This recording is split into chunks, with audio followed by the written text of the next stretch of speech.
আসসালামু আলাইকুম রহমতুল্লাহ।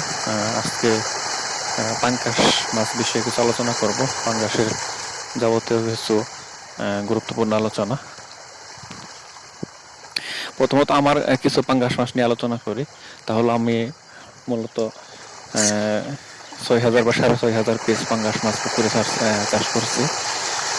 এটা মূলত পিস টু পিস গণনা করা হয় নাই। এটা আমি কিছু মাছ মেপে তারপর ওই অনুযায়ী সংখ্যা গণনা করছে। কিন্তু আমি মনে করি এটা আসলে 100% অ্যাকুরেট না, কেননা এক এক কেজিতে বা এক এক মাপের মধ্যে এক এক রকম পোনা হবে, এটাই স্বাভাবিক। এটা একুরেট হবে না আমি মনে করি। তারপরে ওই অনুযায়ী আমি একটা আইডিয়া করে রাখছি যে 6 থেকে 6,500 এরকমের মতো মাছ হবে। যাই হোক, আমার এই মাছটি লালন পালন করতে 1 বছর চলে গেছে পর্যন্ত। যদিও আমার একটু সমস্যায় পড়ছিলাম, কেননা আমার মাছ ছাড়া টার্গেট ছিল 3,000 মাছ ছাড়া টার্গেট ছিল। কিন্তু যার কাছ থেকে পোনা নেই সে আমাকে আমি বলেছিলাম 10টা কেজি যাতে হয় পোনাগুলো এরকম মাছ দেওয়ার জন্য, সে আমাকে 17টা 16টা বা 15টা কেজি এরকম পোনা দিছে। যার ফলে আমার 3,000 মাছের জায়গায় 6 থেকে 6,500 মাছ হয়ে গেছে গা। এখন এই জন্য আমি একটু সমস্যায় পড়ে গেছিলাম, কেননা এই 3,000 3,500 মাছ চাষ করা আর 6,000 6,500 মাছ চাষ করা এর জন্য একরকম আমার প্রভাবটা পড়ে নাই, ডাবল প্রভাব পড়ে গেছে। যার ফলে আমি একটু ঘাটতিতে পড়ে গেছিলাম। যাই হোক, তারপরেও এখন মাছের মোটামুটি শেষ পর্যায়ে, হয়তো বা 10-12 দিন বা 15 দিন আমি মাছগুলা লালন পালন করব। যদিও এখন বাজার একটু কম, 25, 26 বা 30-এর নিচে আছে, সেজন্য মাছগুলা ছাড়তেছে না। আমার মাছগুলা প্রায় 1-1.5 কেজি ওয়েটের আছে। হয়তো বা অল্প কিছু মাছ থাকতে পারে যেগুলো ছোট, এগুলো আমি এখনো বলতে পারতেছেন কিরকম পরিমাণ হবে, কেননা পানির নিচে মাছ তো, সেজন্য আইডিয়া দিতে পারতেছি না। আমার মতে মাছগুলো লালন পালন করতে টোটাল 7,50,000 মতো টাকার মতো খরচ হয়েছে, কিছু বেশি হতে পারে এই সম্পূর্ণ মাছ পালন করতে। এখন আমি যদি এখানে 6,000 মাছ ধরি, আর যদি আমার যে খরচ গেছে 7,50,000 টাকা, তাহলে আমার পার পিস মাছের মধ্যে 125 টাকা করে খরচ হয়ে গেছে।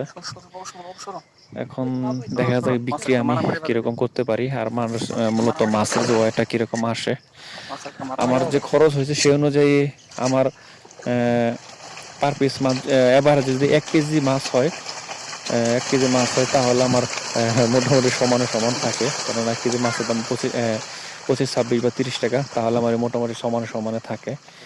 আর দেখা যাক, এখন মাছ আসলেই সঠিক গণনা না তো, এই জন্য বলতে পারতেছি না। মাছটা সঠিক গণনা থাকলে হয়তো বলতে পারতাম। দেখি শেষ পর্যন্ত কি দাঁড়ায়, লাভ লস যাই হোক, এটা আপনাদেরকে আপডেট জানাবো। আর আপনি মূলত আলোচনা করে পাঙ্গাস মাছে আপনাদের যে কিভাবে চাষ করবেন এটা নিয়ে। পাঙ্গাস মাছ মূলত একটা খাবার খেকো মাছ।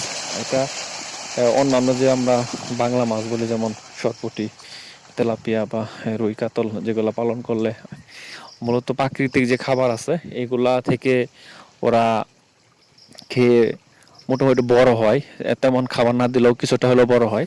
কিন্তু এই পাঙ্গাস মাছ মূলত খাদ্য ছাড়া ওরা একটু বৃদ্ধি পায় না। এরা মূলত খাদ্য যতটা বেশি পাবে, ওদের ওয়েটটা ততটা বেশি আসবে, তত তাড়াতাড়ি গ্রোথে আসবে, ওয়েটে আসবে। আর খাদ্য না যদি দেন, তাহলে ওদের বৃদ্ধি এমন হয় না, একদমই হবে না। যেমন আপনি ছাড়বেন 1 বছর পরে হলেও আপনি হয়তো একটু একটু 19-20 পাইতে পারেন, তেমন কোনো পরিবর্তন পাবেন না। মূলত এটা খাদ্য ছাড়া বৃদ্ধি পায় না, সেজন্য এর খাদ্য প্রয়োজন। আর আপনার যদি খাদ্য প্রয়োজন, এখন যদি কি খাদ্য দেবেন আপনারা, যদি এটা মূলত গভীর পানিতে করেন, লালন পালন করেন, সেক্ষেত্রে আপনারা ডুবা খাদ্য দেন না। কারণ ডুবা খাদ্যটা দেখা গেল একটু ওয়েট থাকে বেশি, দেওয়ার মোটামুটি সাথে সাথে নিচের দিকে চলে যায়, যার ফলে মাছ সহজে খাদ্যগুলো ধরতে পারে না। এই জন্য সবসময় চেষ্টা করবেন যাতে বাসা খাদ্য দিয়ে এই মাছগুলো লালন পালন করতে। যদিও এতে আপনার খরচ একটু বেশি ব্যয়বহুল হয়ে যাবে, তারপরেও আপনার আশা করি বেনিফিট থাকবে। কারণ বাসা খাদ্য আপনার অপচয় হয় না। আমি যদিও বেশিরভাগই আমি খাওয়াইছি ডোবা খাদ্য, যার ফলে আমার এই সমস্যাটা বেশি হয়েছে। মাছ অনেক খাদ্য খাইতে পারে না, নিচে অপচয় হয়েছে। এই কারণে মূলত আমার মাছ বৃদ্ধি কম পাইছে। আর একটা চাপ পড়ছিলাম বলছি যে আমার 3,500 মাছ চাষের ধারণা ছিল, সেখানে আমার 6,000 6,500 মাছ হয়ে গেছে, যার ফলে আমি আর্থিকভাবে এটা কুলায় উঠতে খুব কষ্ট হয়েছে আমার। এই জন্য আমার মাছটা খাদ্যর চাপে পড়ে গেছে। তাই আপনাদেরকে বুদ্ধি দেবো যে আপনারা একটু সঠিকভাবে লালন পালন করেন, যাতে মাছের খাদ্যের কোনো প্রকার চাপ না পড়ে। যদি খাদ্যের চাপ পড়ে তাহলে আপনি পাঙ্গাস মাছে কখনো আপনি বেনিফিট পাবেন না, যার ভোগান্তে আমি মোটামুটি এখন এক প্রকার ভুগতেছি। জানি না কে আছে শেষ পর্যন্ত। যাই হোক, আপনারা চেষ্টা করুন সবসময় বাসা খাদ্য খাওয়ানোর জন্য। আর সবচেয়ে যেটা গুরুত্বপূর্ণ তা হলো সঠিক পোনা নির্বাচন। আপনি যদি পোনাই সঠিকভাবে নির্বাচন না করতে পারেন, তাহলে আপনি যতই খাওয়ানো ভালো খাবার দেন না কেন, আপনি আশা করি না লাভবান হবেন। তাই সর্বপ্রথম যেটা আপনার করণীয় তা হলো ভালো একটি পোনার হ্যাচারি থেকে ভালো পোনা সংগ্রহ করা। এটাই হচ্ছে আপনার সর্বপ্রথম কাজ। এটা যদি আপনি ভালোভাবে করতে পারেন, তাহলে আশা করি আপনি যদি একটু ভালোভাবে পরিচর্যা করেন তাহলে অবশ্যই আপনার বেনিফিট থাকবে। যদি মাছ কোনো প্রকার মহামারীতে মারা না যায়, আপনি লস হবে না। সেজন্য আপনার পোনা নির্বাচনটা হচ্ছে সবচেয়ে ভালো গুরুত্বপূর্ণ কাজ। আর মাছ, পাঙ্গাস মাছ আপনি গভীর পানিতে লালন পালন চাষ করতে পারবেন, সমস্যা হবে না। কিন্তু এই খাবার এটা একটু সমস্যা হয়, যদি ডোবা খাদ্য দেন তাহলে সমস্যা হবে। সেই জন্য যদি পানি একটু কম হয়, যেমন 7 ফিট 6 ফিট 5 ফিট এই পরিমাণ পানি হলে ভালো হয়, সবচেয়ে বেশি ভালো হয়। এই ধরনের পুকুর নির্বাচন করার চেষ্টা করবেন। আর এদের খাদ্যটা মূলত দুবেলায় দেওয়া হয়। আমি সবসময় দুবেলায় দিয়েছি, সকালে আর বিকালে। এটাই মূলত দেওয়া হয়। যারা পালন চাষ করে তার সবাই হয়তো খাদ্যটা দিয়ে থাকেন। আপনারা ওইভাবে 2 বেলা খাদ্য দিয়ে দিবেন। খাদ্য দেওয়াতে কোনো প্রকার গাফিলতি করবেন না। আর এগুলা হয়েছে আপনার আগেই বলছি যে খাদ্য খেকো মাছ। আপনার যত খাদ্য দেবেন এটার ততটাই তাড়াতাড়ি বৃদ্ধি পাবে। তবে মনে রাখবেন যে যত খাদ্য বলতে তাই বলে এমন না যে আপনি খাদ্য খাই একদম মেরে ফেলবেন, এমন না। কারণ এরা যত খাদ্য দেবেন ততই খাবে। এমনকি এমন পর্যায়ে চলে যাবে, মারা যাওয়ার পর্যায়ে ওরা চলে যাবে খাইতে খাইতে। কারণ ওরা যত দিবেন অতই খাইতে থাকবে। তাই আপনারা খাদ্য বেশি দেবেন, তবে এটা পরিমাপ মতো দেবেন, তা না হলে আবার বিপদ হতে পারে। আর জেনে শুনে একটু পরিচিত যারা আছে, আপনার যদি জানাশোনা পরিচিত হ্যাচারি থাকে, চেষ্টা করুন ওখান থেকে আপনি নিজে পোনা সংগ্রহ করার জন্য। তা না হলে দালাল যাকে বলি, দালাল এর কাছ থেকে যদি আপনি পোনা নেন, তারা হয়তো বা আপনাকে সমস্যা করতে পারে, ভালো পোনাটা নাও দিতে পারে। এক নম্বর পোনা যেগুলা আপনার এই পোনাগুলো না দিতে পারে। তাই আপনার কাজ হবে যে প্রথমে পোনাটা ভালোভাবে সংগ্রহ করা। তাই আপনি নিজে সংগ্রহ করলে ভালো হয়। আর আমার যে ধারণা আমি তাই থেকে বলি যে পাঙ্গাস আপনি যদি চাষ করেন তাহলে একটু বড় পোনা ছাড়লে ভালো হয়। আপনি যদি একটু বড় পোনা ছাড়েন, ধরেন 10টা 12টা এরকম যদি কেজি এরকম যদি কেজি হয়, 10-12টা পিসে যদি 1 কেজি হয়, এরকম পোনা ছাড়লে এই পোনাটা আপনি যদি 3 থেকে 4 মাস ভালোভাবে খাবার দেন, আশা করি আপনি বিক্রি করে ফেলতে পারেন। কেজির উপরে থাকবে, কেজির উপরেই থাকবে। এই জন্য ভালো একটু বড় পোনা ছাড়লে ভালো হয়। ছোট পোনা করতে একটু সময় চলে যায়, ভালোই সময় লাগে তৈরি করতে। এই জন্য চেষ্টা করবেন যাতে একটু বড় পোনা দিয়ে আপনাদের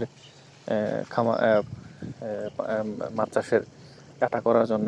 যারা নতুন আছেন তারা অবশ্যই পুরাতন কাউকে নিয়ে যাবেন পোনা সংগ্রহ করার জন্য, কারণ পোনার মধ্যে অনেক ডুপ্লিকেট আছে, যেটা নতুন যারা তারা বুঝবেন না, না বোঝাটাই স্বাভাবিক।